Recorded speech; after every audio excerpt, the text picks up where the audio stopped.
আসসালামু আলাইকুম ওয়া রাহমাতুল্লাহি ওয়া বারাকাতুহু। আলহামদুলিল্লাহ সালাতুল্লাহি আম্মা বাদ। সম্মানিত সাথী ও বন্ধুগণ, আজকে আমি আপনাদের সামনে হাদিসের আলোকে লাইলাতুল কদর রজনীতে লাইলাতুল কদরের ফজিলত সম্পর্কে ছোট্ট একটি হাদিস বর্ণনা করব।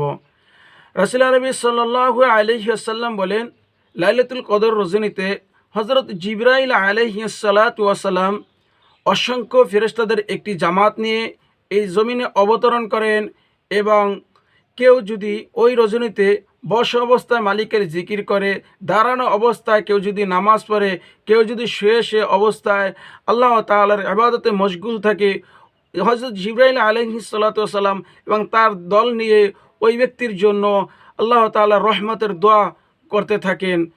আল্লাহ তাআলা রহমতের দোয়া করতে থাকেন আর বলতে থাকেন, হে আল্লাহ, আপনি আপনার এই বান্দাকে মাফ করে দিন।